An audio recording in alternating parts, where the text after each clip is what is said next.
All right. Hey, Vikings fans. Welcome in to another episode of the Skol Hop. I'm Evan. And I'm Austin. We're just a couple of dudes from Iowa. We like drinking beer, talking about the Vikings. Yeah, and today we talked about how today was one of the best Vikings days ever, which was refreshing. Yeah, at least in recent memory. And, of course, we had to cover the draft. Oh, yeah. Yeah, and, you know, we only mentioned Shadur Sanders once or twice, but we moved on to some of the Vikings UDFAs as well. It was a great conversation. This was a really good beer. Why don't you grab a cold one? Come join us. Skol. Skol.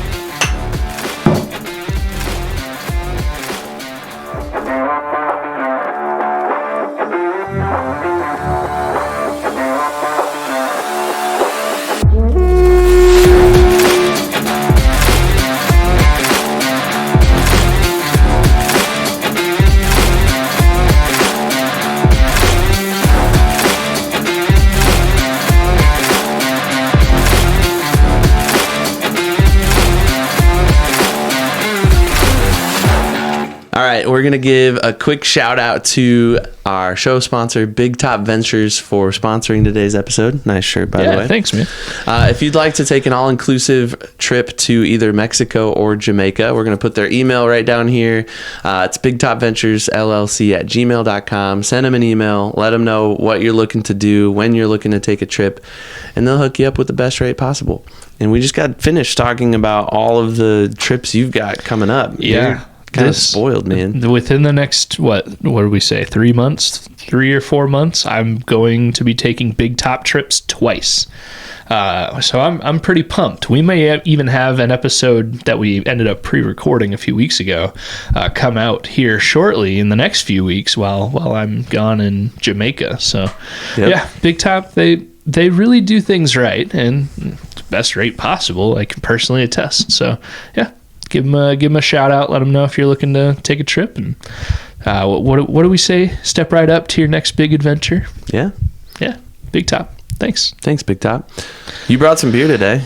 I did. Tell us about it. So I've really liked this for a long time, and I actually, what did you say? We've had this beer on the podcast before. Yeah, I think we've made an entire lap around Iowa brewed craft beer. I hope not, because there's a lot of other Iowa beers that we have not had on this podcast. I think you're right. We've definitely got more to explore, but we've had this one before. Mm-hmm. It's one of the only ones we've ever come back to. Mm-hmm.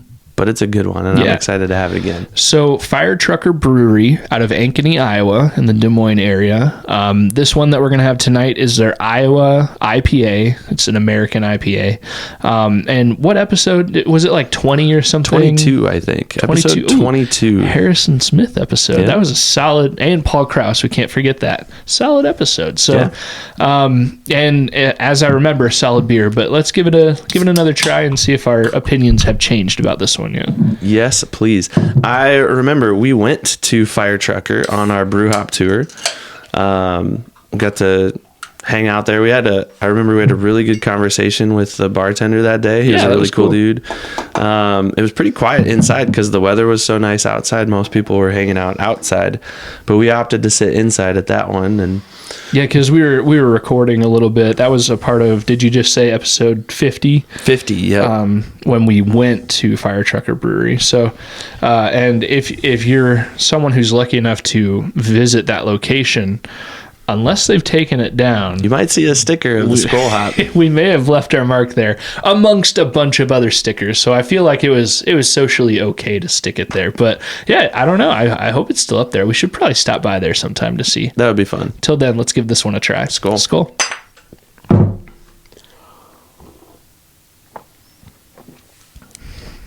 Man, this, my goodness. So it's an IPA, but it's not citrusy. It's kind of, dare I say, almost a little ambery with some hoppy. It does, yeah. It kind of reminds me of Arms Race a little bit. It's kind of Big Grove Arms Race with that ambery vibe to it, but it's still got the hoppiness of the IPA. It's really good. Yeah, this one, I don't know. I don't dislike many beers, but I definitely really, really like this beer. And I feel like every time I say I like a beer, I say I like every beer, but man, I really like this beer. It's got really good head retention. We both had some pretty solid pours today. Yeah, not bad. And it's pretty hazy with that amber color. I don't know. It's just that darker flavor with the hoppy tones. I like it a lot. It's one I'll keep going back to. It's a beer that has some character to it, right? Yeah, it's not just a like, oh, I'm an IPA, look at me, or oh yeah, I'm an amber, I'm your dad's beer, right? It's a little more complex than that. So can you do that again? Oh hey, I like when you impersonate beers. People usually give voices to their dogs or cats or something. You give them to beers. That's awesome. I've been on this kick of watching these reels on Facebook or Instagram. I don't remember which one, but there are these comedians out there that do these impersonations. And I watched a hilarious one of a guy who just seamlessly transitioned from Trump to Obama, back to Trump, back to Obama. And I was like, wow, if I didn't have eyes and I couldn't see what he looked like, I could have sworn it was those two human beings talking to each other. And he was being really funny with what he was saying. Yeah. So I don't know. I'm kind of influenced right now to be there you go. an impersonator. Maybe we should write up a script and do a little animated cartoon of an IPA talking to an amber beer. And you just did it. You just did it. Oh, so, hey, I'm an IPA. I really like the can art of this Iowa IPA. It's kind of like a almost abstract, different collage of everything that is Iowa. This beer kind of implants itself into exactly everything the Skol hop loves about Iowa beer. A little hint of ambery flavors, but definitely more for me on the IPA side. And then, yeah, it's an Iowa beer. Firetrucker's great. I like everything we've tried of theirs, especially this one. So. Yeah, great beer and a really good day. Today? If you were a Vikings fan. Yeah, today, as we're recording, it's Tuesday, April 29th. You probably will watch this later than that. But this is just a really good day to be a Vikings fan. Yeah. Jason Harmon, he's a Twitter account that we've followed now for a little while. Great Vikings Twitter guy. He summed it up pretty well. This is what he said. Today we got footage of J.J. McCarthy throwing a football. Awesome. Multiple player press conferences. It's pretty fun. Randy Moss's son got invited to rookie minicamp. Moss is back in Minnesota, baby. And Andrew VanGinkel got extended. How about that? That's exciting. So all this, let's just break it all down. JJ McCarthy footage. I saw some of the highlights that were going around on footage or on Twitter. Did you see anything? I saw like one maybe, but it was exciting nonetheless. Yeah. I mean, it was the classic, like, oh, he's tossing a football in shorts and t-shirt in practice, but man, JJ McCarthy's kind of jogging around, running around, tossing a football again. That's huge. Yep. And after missing a whole season to a knee injury, he is the promised land. He is the heir apparent to the throne, right? Like, and he's what we've been waiting for. And we got a really good, like, I don't know what you would call Sam Darnold, a good alternative. Yeah, a really good year. We got a good year out of him. He played well, and we got him on a dime. And then he got a really nice contract with Seattle. We wish him the best of luck. But, since we drafted this guy almost exactly a year ago right now, this is what we've been waiting for. And I don't know. I don't really want to say it. Like, I kind of want to, like, cross my fingers behind my back. But, like... Say it. I hope we don't have a most Vikings thing ever. Oh no! All right, I'm knocking on the wooden Skol Man Center here. But all that to say, it was really exciting to see that today. I'm excited to see him play football. Yeah. So the highlights of him, tossing the ball around in practice, are it's fun to see, but it's also fun when you combine it with he was one of the press conferences. He talked to the media today, and I didn't really watch I didn't watch most of the press conferences. But it's all good news. Everybody's undefeated right now. Everybody just had the best draft ever, and every team is, about to win the Super Bowl, including the Vikings. So one thing I did read is JJ in his press conference, he said he's not 100% healthy. He's 110% healthy. And I think he even said something to the tune of, I feel better now than I did even before I got hurt. So, it's kind of the quote like, oh, I'm in the best shape of my life, everybody says right now. But that's good to hear, because it could be news like, oh yeah, I'm getting there, or they could be saying like, oh, I'm progressing well. But no, I'm 100% healthy. ready to go. And whether you like him or not, as a Vikings fan, at this moment, all of our hopes and dreams for 2025 and beyond rest firmly on the shoulders of J.J. McCarthy and Kevin O'Connell, and really the rest of the team too. But J.J. McCarthy, quarterback, most important position in football, and he's healthy again, which is awesome. What did you make of Randy Moss's son, Montego Moss, getting invited to rookie minicamp? Can I just say, Randy Moss and I'm assuming his wife, I don't know much about his personal life, they are just elite at naming sons. Montego, that is an amazing name. I think Randy also has another son who bounced around Thaddeus? the league for a couple of years, named Thaddeus. Like, fantastic names. So let's just start there. Great name. It's a fun story. It'd be really fun if Montego was like actually good and, broke onto the roster and became, if he turned into what Adam Thielen was for the Vikings, like, I'm not predicting this. I don't think this will happen. But how just amazing would that be? Like, well, he was pretty good at the University of Maine. This last season, he had 61 catches for 722 yards and 7 touchdowns on his way to earning all conference honors. Okay. Like, he's not a bad receiver. He's not a bottom of the barrel, and I don't know that he got an invite just because his dad is Randy Moss. It probably didn't hurt. It didn't hurt, but I think he's good enough to warrant the invitation, and nobody's going to turn their nose up at this kid when they see him at camp and go, oh, well, he's just here because of his dad. Yeah. I will say it'll probably be fun to talk about for a little bit and see how he performs. I guess, how did that work? Did he sign as a UDFA, or was he just like invited to the rookie mini camp?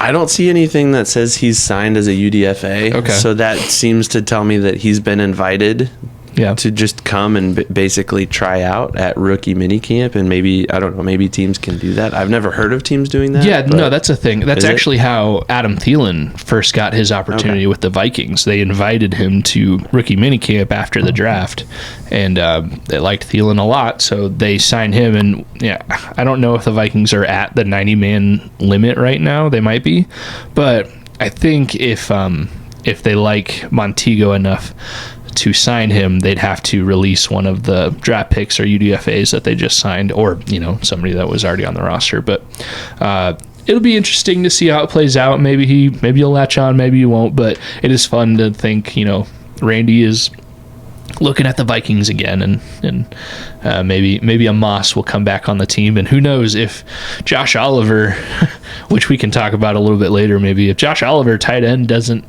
latch back onto the team, or they decide his contract is too much, that 84 might be available. So could be. I don't know if any of those things are the biggest news of the day, though. This came out kind of late in the day. Andrew VanGinkel re-signed with the Vikings, and that's big. That's huge. And according to Pro Football Reference, which is something we reference a lot on the show, he had the highest AV score, which is a Pro Football Reference metric that they use to kind of rank players. He had the highest AV value, I think at 16 for this last season, which is the highest for a Viking last season. That's awesome. Basically, what Pro Football Reference is saying is he is the best player on the team. He's the most valuable player on the team. Yeah, or at least was in the past season, which is crazy when you think Sam Darnold had the year he had. Justin Jefferson just exists on this team. And it's not all equal. It's kind of apples to oranges. But VanGinkel, solid player. He had 2 pick sixes early on. Another opportunity to return a fumble back, but he kind of held back and let, who was it, Ivan Pace? No, it was Jonathan Grenard, right? Picked up that fumble. Solid. So it was a 1-year extension. I'm pretty sure he was heading into 2025 as the last year on his contract with the Vikings. And I think it gave him 23 million more in new money between 2025 and 2026. So I think he was supposed to make something like, I don't have exact numbers in front of me. I think for 25 he was slated to make like $9-ish million. So that bumped his up to, I think I saw like 11 or 12 million for this year, and then the rest in 2026, which when you're talking about one of the best players on the team, that's still pretty solid, pretty cheap for a position that's really important. I did see someone on Twitter saying, oh man, this must mean that the Vikings are not comfortable with Dallas Turner at all. I don't think that's the case. And and I agree with you, but I think they were kind of taking it as like, okay, well, if JJ McCarthy was looking awful, then of course they'd go out and sign Sam Darnold for, $20 million more, like they're kind of equating it to that. Like, okay, so this must mean Dallas Turner's looking awful, so they have to scramble and keep Andrew VanGinkel. I could maybe see that logic, but I think this is just a case of, hey, we have a guy who should have gotten Defensive Player of the Year votes at least. Definitely was a Pro Bowler and made some really good plays. I think he was 7th in Defensive Player of the Year voting. So he got votes. It's just not enough to... Yeah, I think the Vikings were just like, we like this dude. He's really good. He's kind of in the prime age of his career. He deserves a raise, and we should try to keep him a little bit longer. So I think it's more about Andrew VanGinkel than it is about Dallas Turner. Well, and I think with the Dallas Turner thing, too, you got to consider Brian Flores does not start young guys. He never has, and he probably never will. And that is maybe a flaw in his coaching a little bit, but he always gravitates towards those older, more experienced veteran players. That's just, and that's, I think, a testament to why Harrison Smith has hung on to this team, is because he and Brian Flores just get along really well, I would expect. And there's that, just even though Flores wasn't around for most of Harrison Smith's career in Minnesota, there's just some chemistry there. And I would argue the same with VanGinkel, and why he's A, getting signed for another year, and B, why Dallas Turner isn't getting the starter nod at that position is because he's still young and developing. And you know what? Dallas Turner will be a freaking monster in a couple years after having sat behind VanGinkel and Jonathan Grenard for a little while, having learned the system and learned Brian Flores. And man, hopefully we can keep that guy for a while, because there's no salary cap with coaches. Like, is that Flores? Yeah. Pay the man what he wants. Let's keep him around. I think there might be a few coaching vacancies in the league this coming year. There's always a few, but I think we could probably list out the ones that we think are going to happen. Maybe that'd be a good segment in the future. Like, who do we think is going to get fired first as far as NFL head coaches? To your point about Flores playing younger players, I think that's more of a product of his scheme, and not that every NFL scheme isn't complicated, but I think Flores' scheme is such that it is super complicated, so you need to trust a lot onto the players knowing the ins and outs of that scheme, and it's probably more complicated than just a 22-year-old kid can most of the time handle. So that's where you see most of the older players. It changes a lot, game to game too, opponent to opponent, play to play too. And I think he's always got his cards pretty close to his chest. I think we saw early on, we saw flashes early on in this last season, like those VanGinkel pick sixes that we mentioned a few minutes ago.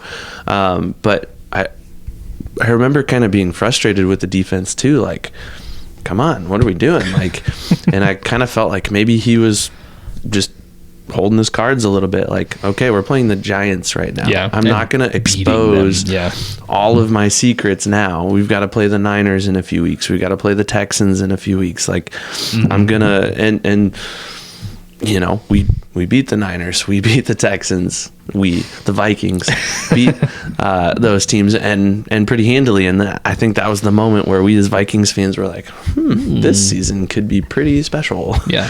So anyways, I'm excited about Andrew VanGinkel. Oh, absolutely. Back. Yeah. If you're a Vikings fan and you're not excited about it, then you just like hating things. Then I don't think this is a detriment to Dallas Turner. I think it's just, hey, we have a really good player in Andrew VanGinkel, and he deserves a raise, and let's give it to him. So all of this happened on the heels of free agency and the draft, which is also kind of crazy. Like, things just, and I don't know, there's probably a lot of optimism in every franchise right now in the league. Yeah. But I feel like there's a ton of optimism in Minnesota right now. Yeah, I mean, you're right. It is the nature of late April, early May. Everybody's undefeated. Most everybody's healthy. Everybody's in the best shape of their lives, and all these draft picks are going to be future Hall of Famers. That's how it is for every team in the league, and that's the mentality. But genuinely, when you're coming off of 2 13-plus win seasons in the last 3 years, you have your hopes and dreams on a young franchise quarterback who's looking good. Coaching staff has been solid the last few years. GM has been doing better and better every move he makes. The roster seems to have been upgraded and not downgraded. Things are looking good for the Vikings this year, and it's just going to break our hearts that much more in January when they inevitably do the most Vikings thing ever and lose in the first or second round of the playoffs. Can we just admire this pour for a second? That is a meme level pour. Oh man, that's look, so the good. foam is just sitting just above the level of the glass. Got the nice meniscus on the top there. Is that what it would be called? I don't know. Meniscus? I just remember when our coaches in high school would call you meniscus. It was just one coach, and I still think he thinks my name is meniscus, which it's not. It's still funny. But anyways, that was a good pour. Yeah.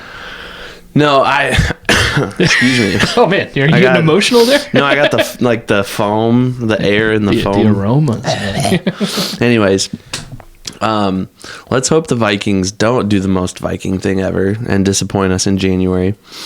I want to talk about the draft though. Why would we do that? Well, we could just skip right over it because most experts out there are like, oh yeah, the Vikings failed the draft, blah, blah, blah, whatever.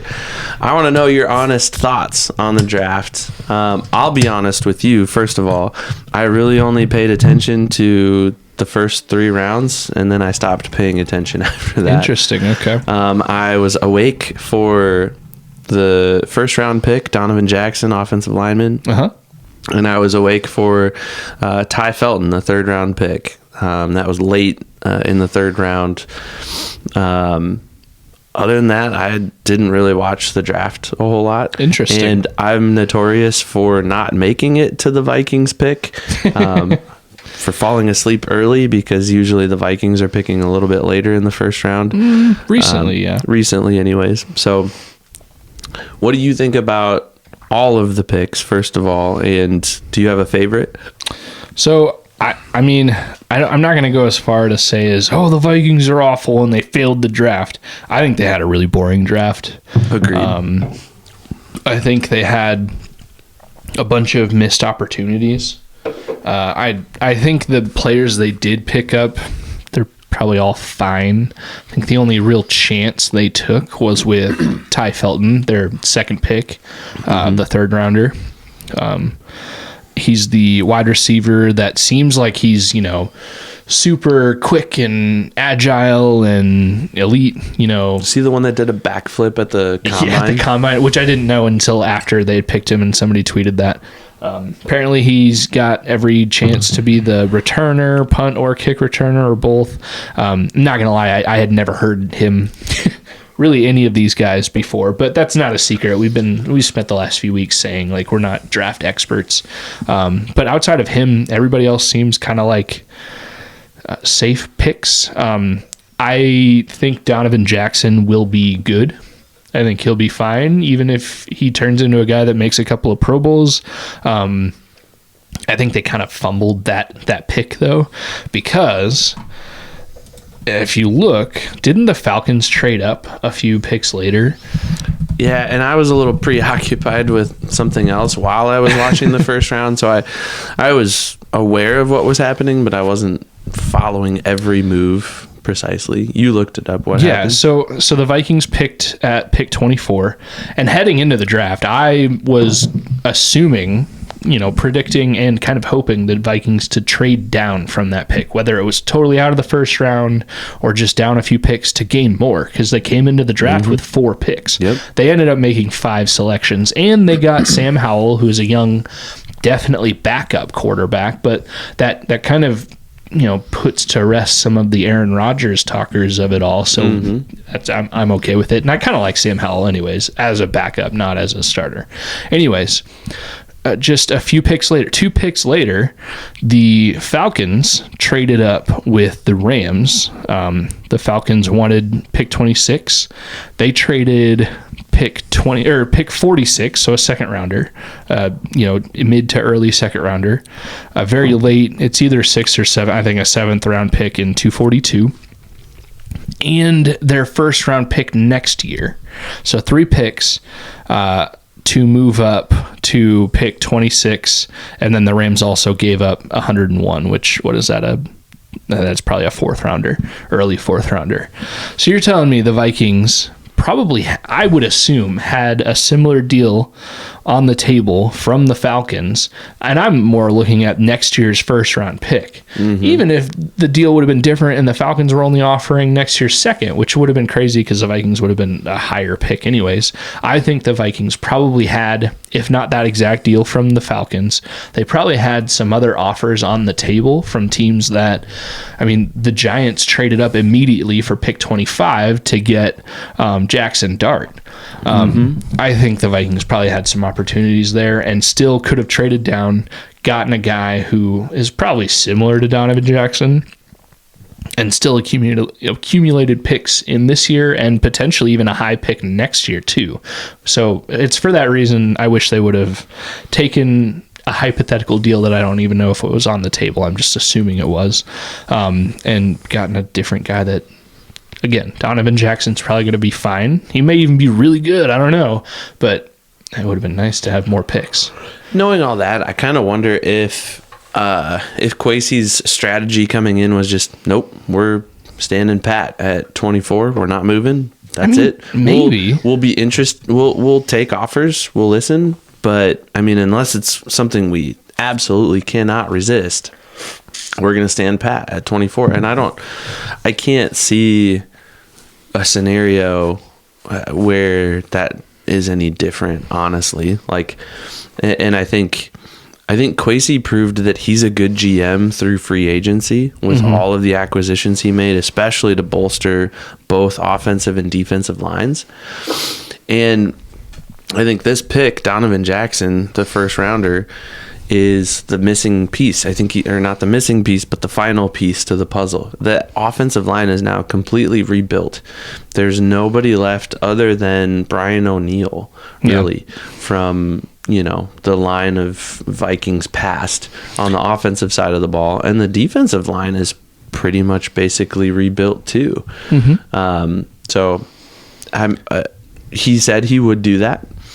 He made a commitment at the end of the season. We're going to rebuild the trenches, and he did that. Yeah, which I appreciate. It's interesting. I was listening to the Norse Code with Arif Hassan and James Pagashnik, I think is how you pronounce his name, just from the last, I think today is when they released it, so Monday the 29th. Good episode. It was a draft recap. I'd recommend people go listen to it.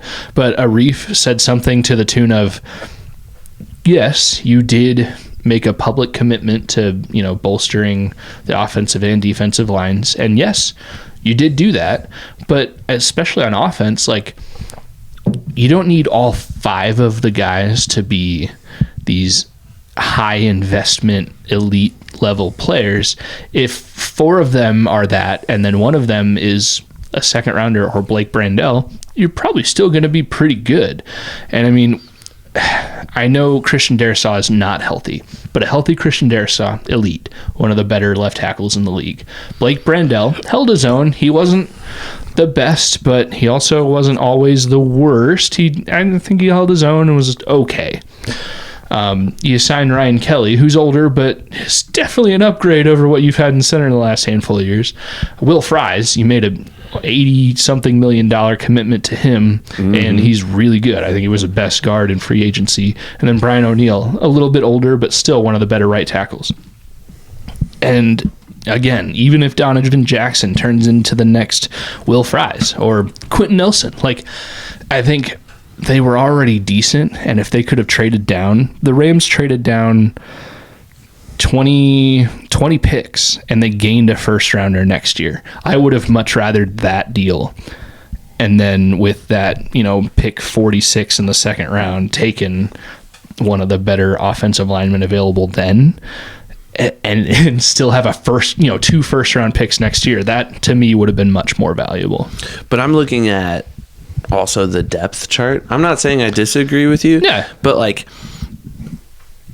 let's say theoretically that Donovan Jackson comes in and plays to the level that he was drafted at. He was a first round pick. Yeah. And he gets the starting job. And Darisaw comes back maybe slightly earlier than expected. He's back, maybe late September, early October, which I think is about his timeline. I'm just basing his injury off of TJ Hawkinson. I think Vikings fans should be expecting him back no earlier than midway through the season. And I'm no expert. I'm not a doctor. I don't know his prognosis. I know they just posted videos of him kind of working out a little bit and lifting and stuff, but they kind of did that with TJ Hawkinson this time last year too. So, well, let's think pie in the sky. Sure. Everything is great. You get that group, that totally rebuilt offensive line with Brian O'Neill basically as the only long-term veteran from before. Yeah. Darisaw is the rookie from a few years ago who is well worth his paycheck. Then on the inside you have Will Fries and Donovan Jackson at guard, and then you have Ryan Kelly at center. If that's your starting five up front, then you have Blake Brandel in the wings as a depth guy. You have Michael Juergens. You have Justin Skol, who was just signed as a free agent.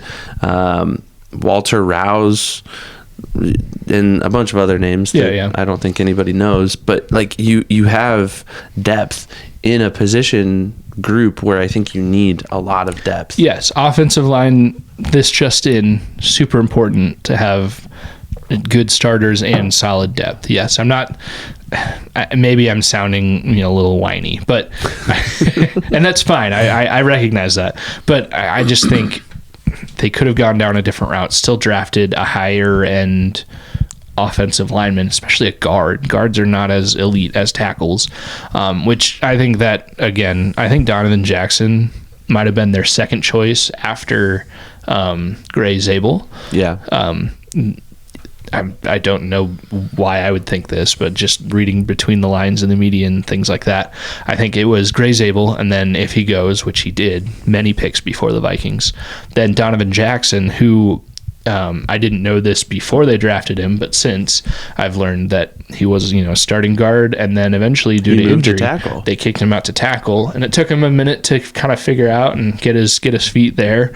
But I think they liked that he eventually figured it out and was pretty good. They won a national championship with him at left tackle. Ohio State did. So they were probably okay, we might need some tackle and guard flexibility definitely in 2025, and it's always nice to have beyond that because of Darisaw's injury. I think you might see a week one offensive line with either Blake Brandel, who was always a tackle before 2023 when they kind of moved him inside. It's going to be either Jackson or Brandel at left tackle, and then the other one at left guard. That's kind of my late April prediction for that. And I think if you're Kevin O'Connell, you love the flexibility of that on your offensive line, and you love being able to go, okay, this isn't working in training camp or whatever. Let's just flip you guys around. Let's see what happens. We got nothing to lose here right now. And expect to see that too in OTAs here coming up next month. Yeah. Sorry, I know I cut you off there, but I think they were too focused on that, and maybe, I know you kind of mentioned earlier, maybe the plan was no matter what, picking at 24. I think every team is open to everything, especially a guy like Kwesi who has a very trading mentality of okay, value here, value there, stock market type deal. I think it may not ever be totally focused on one route, but they probably did get pigeonholed. Okay, we got our guy 1, guy 2, guy 3, and guy 2 was there. So they kind of just focused on that and said, no, we don't need another first round pick next year. And I only say that because the team 2 2 picks later, got a first-round pick next year. Like, that's the only reason I'm upset. The Vikings probably had a similar deal on the table. So we talked a little bit about Ty Felton. He's the one that did the backflip at the combine, and he played for Maryland, right? Maryland wide receiver. The Vikings have never had any luck with those guys. Honestly, like, I stayed up later than I normally would to watch the Vikings make this pick. I was already awake, and the Vikings were like 3 picks away. So I was like, all right. How mad were you when they traded back from 97? I was a little, I was going to stay up for that one. And then I was like, all right, I can stay until 102, but then I got to go to bed. I'm tired. Anyways, I was a little underwhelmed when they picked a wide receiver, because I was like, come on, like, we have a lot of depth already, it seems, at that position. I don't know that we need a ton more, but I don't really want to talk about Ty Felton. Maybe he'll be good. Maybe he'll be that return guy. I don't know, but there's another guy that I think will probably fill a similar position for another team. His official position will be on the other side of the ball, but he's a graduate of our alma mater. Darian Porter got picked up. Our high school alma mater. Our high school alma mater, not our college alma mater. High school alma mater. Darian Porter got picked up by the Raiders in the 3rd round. Yeah, what was it? Yeah, you pulled it up earlier. He was way before Ty Felton got picked up. Yeah. Didn't you say he was like 68th overall or something? Let's look here. Yeah, 68th overall, 4th round pick. Okay. But anyways, my question for you is, would you rather have Darian Porter as that kick returner specialist on the Vikings over Ty Felton? You know what? Yes, just because of the local story of it all, and it would have been cool to. It still would be kind of cool to see if he'd come on the Skol Hop, but it's less connected now. But yeah, we mentioned his name weeks, if not months ago, as Darian Porter. Like, oh yeah, that'd be kind of cool. I think heading into the draft, I kind of thought Darian Porter would be, a 5th or later round guy. And lo and behold, he got drafted many picks before Shedeur Sanders. So yeah, well, you texted me, and actually I was with some other people. You texted me and said a kid from Bettendorf just got drafted higher than Shedeur Sanders, and I said that out loud to people, and they immediately latched onto it, and it almost became like this little mini meme. That's awesome. Thing in the group of people I was with. So it was pretty cool to see that kid go. Yeah. When he did, he apparently, I've never met him or worked with him, but I coached with a lot of people that coached him. And he's just a high character kid, does all the right things. He's exactly who you want on your team. Yeah. So I think the Raiders are getting a really, really good kid. I think a lot of people are expecting him to be that return specialist. His official position is cornerback. That's what he played at Iowa State. But I don't know. I guess a lot remains to be seen there. But yeah, I definitely agree with you. I was holding out for the Vikings to pick him. And in fact, you texted me because I was a little preoccupied with some other stuff. And you texted me almost immediately after he got scooped up by the Raiders. And I thought, just based on the quick little preview on my phone home screen, that he got picked up by the Vikings, because I was like, oh, that would be so cool. And then turns out he got picked up by the Raiders. That would have been cool. I'm happy for him no matter what. That's awesome. Maybe we should still try to pull at some strings and see if we can, even if it was for like 5 minutes, get him to jump on here and talk about his draft process. Yeah. Because that is really cool. I think our local area, in our lives, there's been a few guys drafted, or even a little bit before our lives. I think back in the day, what was Tavian Banks? He was an early 90s kid, wasn't he? Tavian Banks went to Bettendorf. Yeah, he was in the 90s. Before him, Roger Craig from Davenport. Oh, yeah, that's Central. True. Yep. Played, I think, had a pretty decent career with San Francisco. Pat Anger, of course, he's a second rounder. Yeah. Pretty decent career with the Colts. I got to see him the other day. Actually, nice. He came that's to cool. the high school, which was kind of fun. That's cool. Jake Gervais, I think, out of Assumption. Is that where he went? Yeah. He sniffed around the Rams for a few years. He may have even won a Super Bowl with the Rams, but I know he had a preseason game game with the Vikings where he came in, and I think that was a Kevin O'Connell like, crap, we need some depth for a preseason game.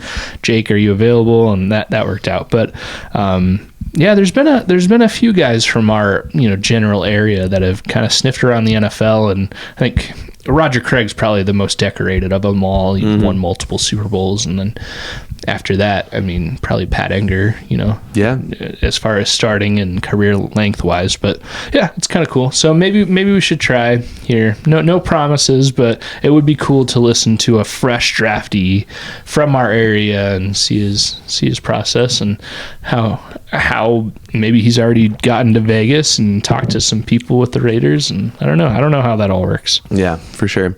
Well, Ty Felton, it'll be interesting to see what happens with him. Late third rounder. I mean, he was the second to last pick in the third round before I went to bed that night.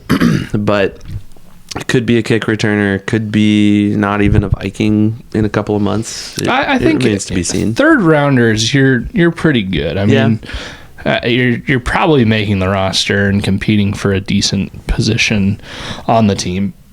Anything after that, your chances go lower and lower. Excuse me. So let's do this really quick because it's what everybody else is doing, so we might as well do it. Overall draft grade. How do you grade the draft? A, B, C, D, F. So I'm going to mention it again, that Norse Code podcast I listened to. Arif Hassan, he kind of said something about draft grades that really struck with me, and I think as a teacher you'll enjoy this too. Most people think like it's only a good draft if you give it an A, and if you give it a B, then it's like okay, I guess it's fine. C, then it starts to get into bad draft territory, and anything less than that, it's like, you're terrible. But Arif kind of said like, okay, average, the minimum line or the minimum good line should be a C. Mm-hmm. And if it's a good draft, then it's C or above. And if it's a bad draft, then it's C or below, more that mid-range. So I forget what Arif graded out personally on his draft. I'll give it like a C+. It was fine. There may be a couple starters. The Vikings, if you really look at the names that they've drafted in the last 10, 15 years, there's a couple decent guys, but this team has not been an elite drafting team for a long time. And I think this is just another year along the line. So hopefully Donovan Jackson, he's definitely going to be a starter. Hopefully he's good and helps solidify the line that was already solidified through free agency. After that, anything you get, Ty Felton, Tyrion Ingram Dawkins, Kobe King, Gavin Bartholomew, anything, if any of those guys contribute at all, that's just gravy on top for me personally. What do you think?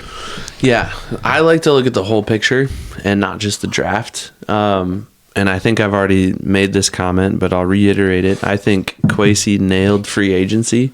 I thought he did. Undrafted free agency? Free agency before the draft. Okay. I thought that was a home run. I thought he did super well. I think he was maybe the best GM in football when it comes to free agency. Interesting. Yes, the draft was a little underwhelming. Mm-hmm. And while I expected the Vikings to leverage that first round pick to garner some more picks and they didn't, I wasn't necessarily super disappointed, and I could kind of see what the thought process was. Okay, we said we were going to bolster the trenches. That's what we did, and we used that first round pick. We put our money where our mouth is, literally, and put that final piece in the puzzle, and that being with a guy who can play two different positions. Yeah, which is solid. When we might need somebody to play two different positions. So when I look at the whole picture, free agency, draft, everything from, the final snap of the playoff loss to the Rams all the way till now, I've got to say it's in the B plus A minus range. Okay. Like I think the draft itself, yeah, maybe it dips a little lower because there were fewer picks. The picks weren't super splashy. There's not a whole lot of like it wasn't like last year where it was like JJ, he's the guy, he's the future, right? Like last year the draft was like A plus. You can't go wrong. Not only because you drafted JJ McCarthy in the first round, but then you traded up to get Dallas Turner, who is still, you know, a really good Vikings player, and we talked about him a little bit ago too. So I don't know. I think looking holistically, you've got to say, you know, it's not bad at this point. And B plus, okay. A minus on the whole from, you know, the end of the regular season or the end of the season, the playoff loss to the Rams last year till now. I'm going to say B plus, A minus. Sure. Draft itself, yeah, C plus, B minus. Yeah. Okay.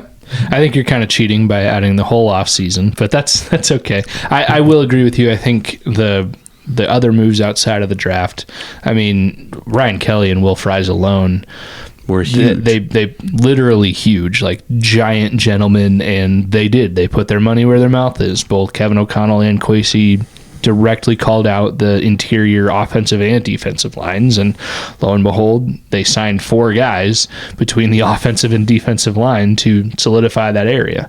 So yes, it's not like they said, hey, we need, you know, all these linemen, and then went out and just drafted wide receivers and running backs, you know. So they said what they were going to do, and they did what they said. So there is something to be said there, and I think they were solid moves. It is nice to have Harry back, but I think that's more about Harry the Hitman than the Vikings. And it did take the Vikings too to be open to bringing him back. The VanGinkel extension today is pretty solid. I'd love to see them get another corner back, because I think the whole defensive backfield is kind of a little thin at depth, and definitely at frontline talent with the cornerback room. After Byron Murphy, you got a lot of question marks. And even with him, he played really good last year, but before that it was like, okay, he's okay, let's see what happens. And then contract year, he exploded. So that's always something to keep an eye on. Yeah, in the draft, I wish they would have gone more defensive backfield. People were saying, you know, they could have drafted a safety in the first round. I don't think I'll be able to get over the lost opportunity to gain more resources with that first round pick. But if Donovan Jackson turns out to be the next Randall McDaniel, I'll eat my words and I'll say it. But he's good, but to me he's not worth the lost potential. Your current defensive backfield for the Vikings. Yeah. Harrison Smith, Josh Metellus, Theo Jackson, Jay Ward, Bubba Bolden at safety. And then at corner, Byron Murphy, Mekhi Blackman, Isaiah Rogers, Dwight McGlothern, Jeff Okudah, Khalif Hailasi. I've never seen that name in my life. Tavier Thomas, Reddy Stewart, and Ambry Thomas. And those last 4 names didn't even know they existed until today. Yeah. They may have been made up. But yeah, you're not wrong when you're saying that, yeah, there's a need there, right? Like, yeah, Byron Murphy, Mekhi Blackman, those are probably your starters. Isaiah Rogers, Dwight McGlothern, Jeff Okudah, they're probably your depth guys. Again, don't know the other guys at corner. On the safety side of things, I feel a little better. Harrison Smith and Josh Metellus are just ballers, and you know, Josh Metellus can play any position on the field. And I was about to say that, like, while I'm a huge Metellus fan, and I think overall he's definitely a force to be reckoned with on the field, as far as, you know, solidifying that safety position, I don't know. I think Metellus is more valuable when you can move him around while still having another safety in the backfield. And I don't know that they would have signed Theo Jackson the way they did. Yeah, and apparently, from what we're hearing through, you know, the Vikings accounts and Twitter and stuff, apparently Theo Jackson is supposed to be pretty good. I guess Harrison Smith was super jacked when they re-signed him too. He had, I think, a couple interceptions last year. We just haven't seen him enough for me, a casual, not a casual, but a dude that's not in the locker room and doesn't hear the behind the scenes talk. We just haven't seen enough on game day fields to know, okay, yeah, it is going to be solid. I will say it is something to be said about Theo Jackson specifically, that 2 seasons in a row, he was one of the first players the Vikings made a point to re-sign before, like some of their last 2 first off-season moves, right after the 23-24 season, and then the 24-25 seasons was sign Theo Jackson for another year. So that kind of says something to me, but it's also not like they would have had a lot of competition for him. Yeah. So anyways, all that to say, I'm very interested to see what happens from here. It's always a fun time to see, who sticks, who doesn't. Speaking of that, the Vikings, kind of in typical Viking fashion, signed a whole bunch of undrafted free agents. Something like 19 or 20 guys, yeah. Yeah, and this has been pretty typical of the Kwesi Adofo-Mensah Vikings, and I kind of wonder if he just is like, oh, let's throw stuff at the wall and see what sticks kind of mentality. Who sticks out to you on that list? We don't necessarily need to read the whole list, but is there anybody or any position group I've got 2 guys, and maybe you'd have the same 2 guys. But one of the only names I had heard of before, the draft started at all was Minnesota quarterback Max Brosmer. Yeah. Again, I don't think, even if I was thinking if he got drafted, he'd be a very late round pick, something like a Nate Stanley from Iowa from a handful of years ago. But apparently Max, he bounced around college and had some borderline success at multiple schools and played pretty decent at Minnesota last season. So I'll be interested to see what he does and if he latches on, because what's the quarterback room look like right now? It's J.J. McCarthy, Sam Howell, Brett Rippon, and probably Max. And Max Brosmer. So is that it? I think that's it. Okay. So, yeah, I mean, it'll be interesting to see who latches on. There's not really there's not a Sam Darnold level player on that roster, and I'm talking like Sam Darnold as of this time last year, not the guy that ended up surprising everybody and making a Pro Bowl. So I think after J.J. McCarthy, if he goes down again, the Vikings will have to give Mr. Rogers a call or something like that. They'll be kind of screwed. But yeah, Max Brosmer, he's probably the only one that I recognized. And then apparently Tyler Batty. I don't know if he's an edge or an outside linebacker. Really, what's the difference at this point? Out of BYU. I think I've heard that he was supposed to be, he was at the level of like a 4th or 5th round pick as far as like the big board goes. He's a little bit older, but he's a BYU guy, so they have their mission. Those guys end up tending to be a little bit older coming out of college anyways. Yep. I think he's going to be like 26 in a few days. Like he's, some 26-year-olds are getting their second contract in the NFL. So that can kind of skew how he looks against these 19, 20, 21-year-old guys too, if he's like legitimately a generation older than them. But apparently he's supposed to be pretty good. Again, I didn't know his name before. He could walk into this room right now and I wouldn't know who he is. But yeah, Brosmer and Batty, they seem to be the guys that might make the roster out of these 20 guys from what I've heard. What about you? Any names? Brosmer definitely stuck out. Obviously, Minnesota Golden Gopher quarterback. And I don't think he was a bad quarterback in Minnesota. I think Minnesota has struggled the University of Minnesota. Yeah. What? They've struggled to field a team that's competitive in the Big Ten, and that's tough when you're, an expanding league. You're one of the now top 3 leagues in all of college football. There's a ton of pressure to go out and perform, and I don't know that the boat is rowing in the right direction on all cylinders quite yet, but it's only been darn near a decade for PJ Fleck. He needs a few more years just to really prove if he's a good coach. Hey, I think he's a phenomenal motivator of men. I think he's a phenomenal speech giver to the media. Yeah, I think he's good at that too. I don't think he's a half bad coach. I'd take him over Kirk Ferentz if I were to pick, but we can debate that later. I have been very vocal about my opinions on Kirk Ferentz and that the Hawkeyes need to move on because the game has passed him by. I totally disagree with you on PJ Fleck and Kirk. I would definitely take Ferentz over Fleck. Wow. 10 out of 10 times. Well, let's file that one away for another debate that we can have at another time, because that's not the point. The point is, I think Brosmer was good at Minnesota. I think he was a good fit for the program. I watched some of their games. They weren't bad. They beat some okay teams. They couldn't beat the good ones. That's kind of typical Minnesota Golden Gopher football. But another name that stands out to me, and I don't know, could be. I hope it's what I hope you're going to say. It might be. And I have nothing to base this on other than this historically has gone well for the Vikings in the past.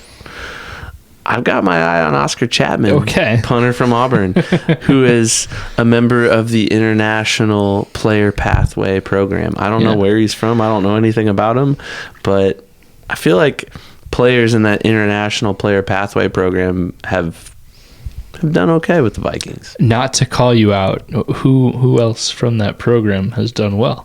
I knew you were going to ask me this, and I should have just done my research before that.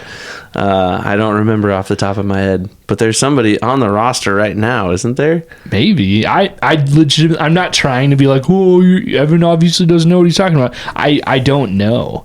There's a Vikings player right now, I think, that has.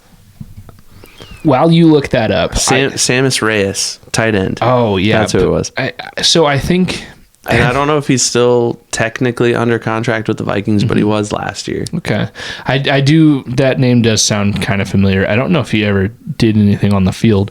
I will say, I think that player program, International Player Pathway Program, I think there's something along the lines of, they don't count towards, like, they don't take up a 53 roster spot. Yeah. So like if they were to make the team would basically get an exemption to have a 54th player. I might be wrong on that, but I think there's something to that. Maybe it's only in the off season. Junior Aho is the only other Vikings player to be in that program. I guess all that to say, maybe I'm inflating that a little much, but Sammis Reyes, I felt like he showed some promise, and Junior Aho, if I remember right, was a name that we talked about. I kind of remember that name too. So I was hoping that is the name I was hoping you were going to say, but for Chapman, I think he has the potential as a punter and an Aussie punter to come in and maybe win the job. He's only competing against, as of right now, Ryan Wright, one other dude in Ryan Wright, and Wright has had, I think his 2024 was a much better year, but his 23 was kind of up and down. Ryan Wright is not solidified as, a competitionless player. And I think of this list, maybe Chapman is one of the UDFAs that have a better route to earning a spot on the team than anybody else, just because he's only competing against one other dude. And as far as contracts go, he might be cheaper. I think Ryan Wright is on a 1-year extension right now. And then those Australian football punters, they seem to be, attractive to the NFL and college football right now, just because of the way they're able to kick. I think the former Hawkeye who plays for the Bears, Taylor, I think is his last name. He's one of the better punters in the league, and if I've never seen Oscar Chapman play, I didn't watch any Auburn football, but if he's better, you got to field the best team possible. So I like the plus size punter in Ryan Wright. He kind of slimmed down a little bit, so I don't identify with him as much, but gotta have the best players on the roster, and that could be an interesting one to watch. I just had a brilliant idea. Oh, man. While we were talking. Oh, no. Sometime coming up, we're going to take, I was looking at this list of beer that we've tried, because we've tried, and we talked about this Firetrucker Iowa IPA that we've been drinking this whole episode.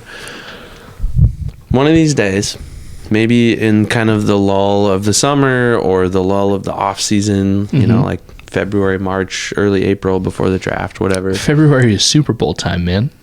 Are you saying lull because that was a shot at the Vikings? Late February.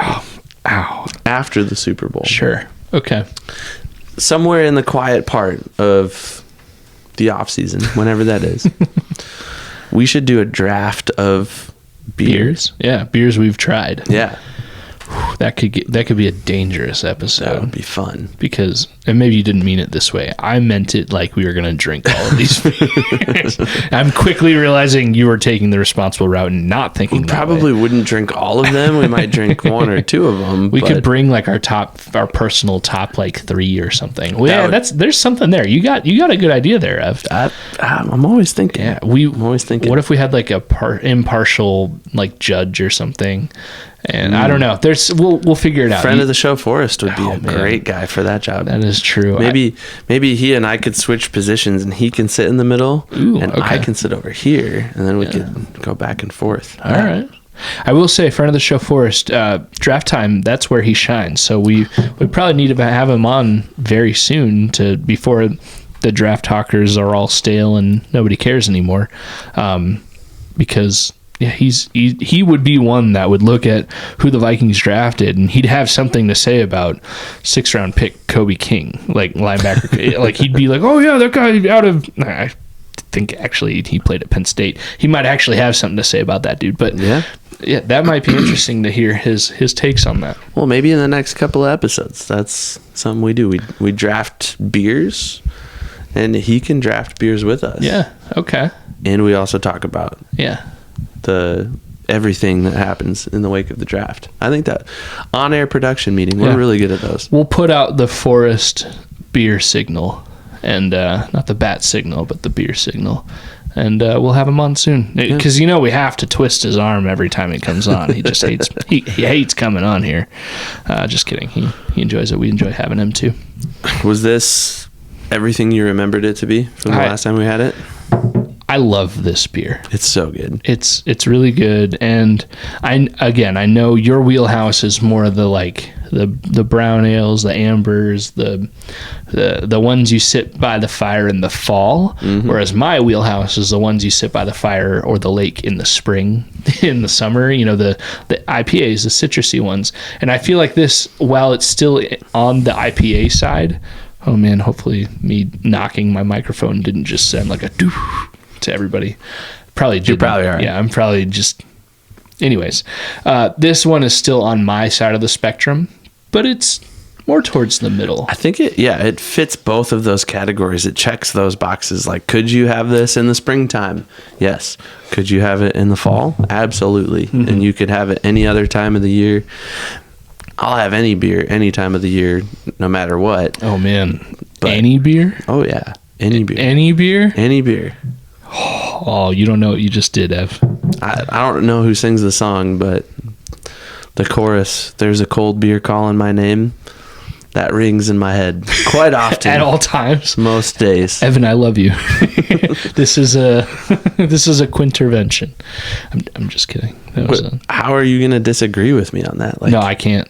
Our podcast is half beer. Yeah. I'll drink any beer, anytime, any day, pretty much. So, that's within reason. Yeah. I mean, yeah. Within reason. Within reason. This beer I'll drink any day. Well, this has been good beer, and I'm excited. I'm feeling really optimistic about the Vikings. Do you think people out there are feeling optimistic about the Skol hop?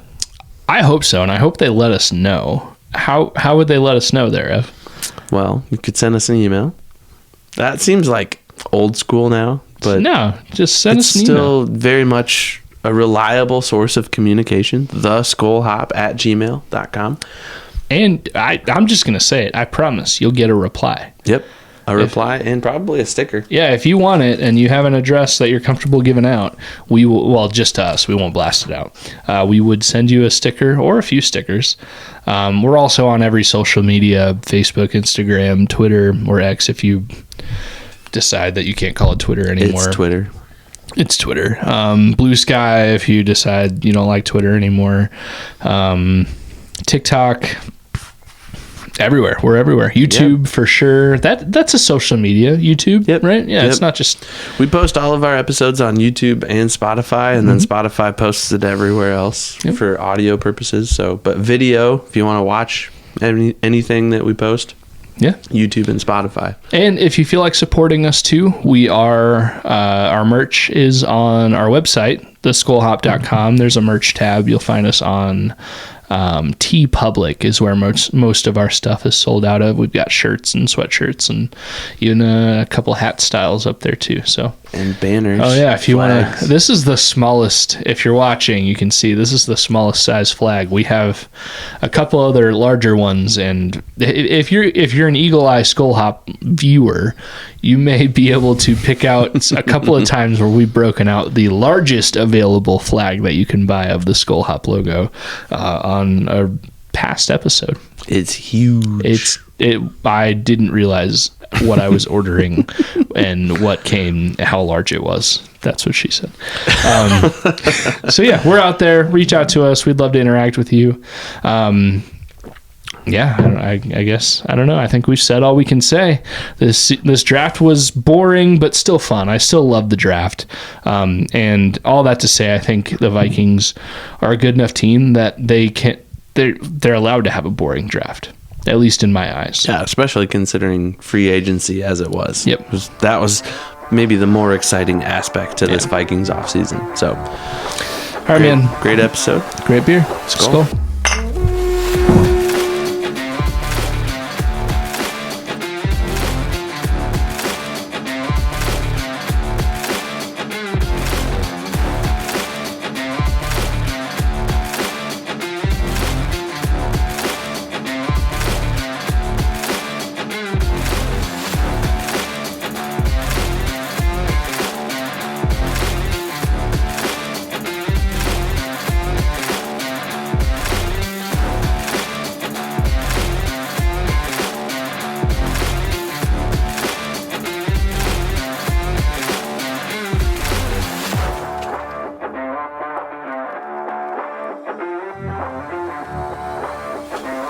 Evan, I think we're getting too good at this. One take wonders. We're so good at this.